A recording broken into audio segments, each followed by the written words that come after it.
Welcome here to more TALKFCB and welcome to the beginning of Copa America. It is finally here and Argentina are going to be in action on Monday night against Chile. Coming up today is the full match preview with everything we need to know ahead of this clash and what we can expect in terms of the lineup, which is going to be crucial from Lionel Scaloni. Will he get it right? Messi and hopefully Agüero are going to be in action. It is all coming up.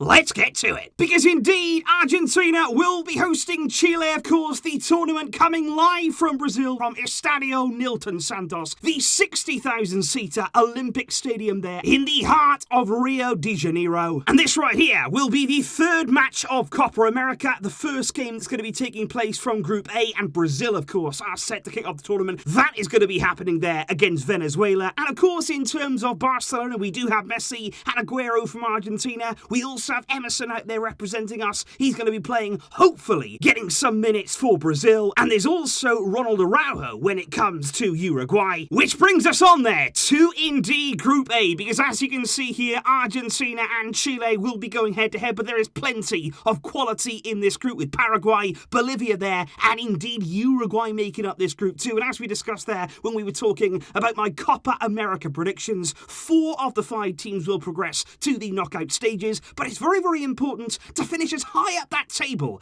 as you possibly can to give yourself the most favourable draw in the knockout stage. And of course, guys, when we are talking about Argentina and Chile, just over a week ago now, right here on the channel, I'm sure you were here with me for it, there was a bit of a dress rehearsal for this game, as Argentina hosted Chile in World Cup qualifying. Messi scored a penalty there to give Argentina the lead, but it was Alexis Sanchez who equalised there from a poor mistake and really dysfunctional marking at the back from Argentina. But I think overall there, we didn't learn a great deal about what we can expect from these two teams, because certainly it was quite an even game. It was quite cagey at times, a little bit disjointed. I think the only thing we really did learn is that even at 38 years old, Claudio Bravo, he's still got it. He was absolutely outstanding on that night, denying Messi on a number of occasions. He was the one that really kept Chile in the game. And I think both Messi, the former teammate, of course, of Bravo and Argentina, will be hoping that he's not quite in such inspired form this time around. Although one positive on the side of Argentina is that the man who scored Chile's goal, Alexis Sanchez, he's not going to be playing in this game. Chile have confirmed that he's going to miss the entirety of the group stage with a muscle injury, which for them is a big blow.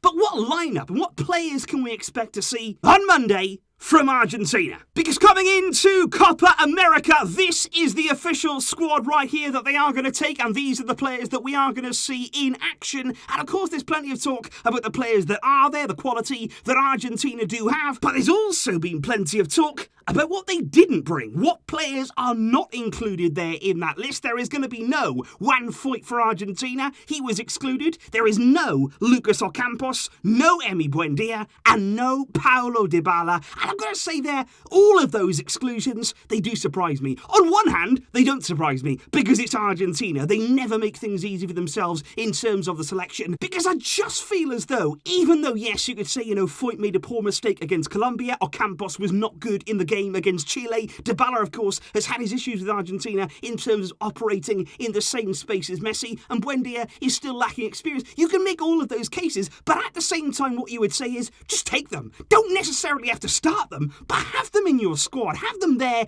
if you need them. Surely some of those players can provide quality. They can provide individual moments of brilliance that Argentina could need. And I just think there, those are some very big exclusions, especially on the attacking side of things. But if we look here at the team that did play against Chile, and indeed then the team that played against Colombia from Argentina, and basically what we learn from those games and maybe what Lionel Scaloni can bring into this one. In the game against Chile, it was Foyt there at right back. He was subbed off in that game. Clearly Scaloni was not altogether happy with what he was seeing from him. It was Romero and Martinez Cuarta at centre-back, and I thought actually they were a solid partnership. Tagliafico didn't play all that well. Campos wasn't so good either. He's not, of course, being included, as we say. De Paul and Paredes with Di Maria, Messi and Lautaro Martinez there making up that team. And like I say, Argentina on that day, they were okay, but nothing too special. Against Colombia, they were a lot better. They lined up there with Acuna at left back. Otamendi made his way into the team. Montiel at right back. And then it was a midfield three of Lo Celso, Paredes and De Paul. I think Argentina did look better there with three in the middle, three players there who can get themselves on the ball. It meant that Messi didn't have to drop so deep, and they also had a lot of support there from midfield. Paredes, of course, scoring on the day. Nico Gonzalez thought was a good player to have in the team. Lautaro and then Messi. But of course,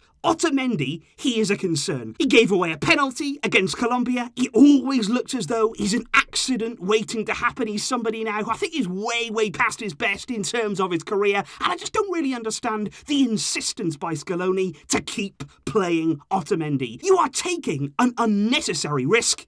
But in this game, will he have learned from his selection mistakes? Well, according to the local media, they would suggest possibly not. Because in goal, the very good news is that Emiliano Martinez, he is going to be fit and available for this game. Of course, he had a very heavy collision in that last game against Colombia, but he's going to be fine. And that's a massive boost for Argentina. Once again, they say in the media that it's going to be Montiel at right back. It's also going to be Martinez Cuarta along the back line. But partnering him, according to reports, it is going to be Otamendi. We all know that Cristiano Romero, he's not going to quite be ready for this game. There's a bit of a muscle problem. But at the same time, Lisandro Martinez is there, a player who's been brilliant for Ajax. He came on in the first game against Chile, and he was very good. Why not play him instead of Otamendi? It makes absolutely no sense. Acuna there at left back, apparently, with once again the three in midfield of De Paul, Paredes, and Lo Celso, with a front three again of Messi, Lautaro, and Nico Gonzalez. And overall, that is quite a decent lineup. But the one problem I would say again, it is that defence. If you leak goals, if you make mistakes, you are going to find it difficult to put a string of wins together. That's what Argentina need to do. They need to be better and more focused than we've seen them in recent games. And by playing Otamendi,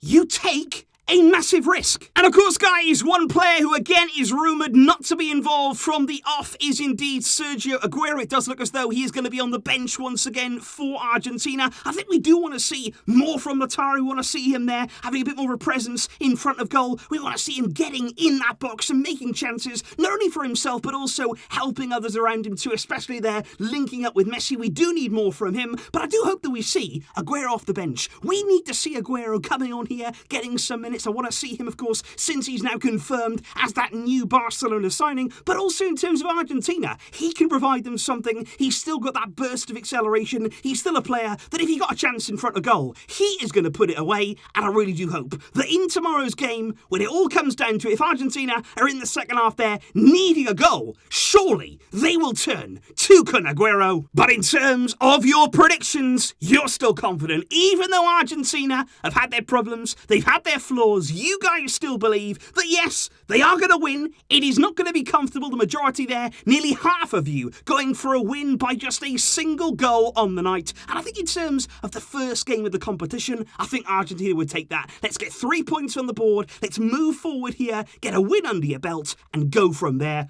Please be more focused. Don't give away a penalty. Don't be tugging shirts inside the area. You all know about the referees in this competition and in South America. Do not give them any reason to penalise you. Let me know your predictions and let me know the lineup you would start with in the comments down below. I will see you, of course, after the game for the full review of Argentina against Chile.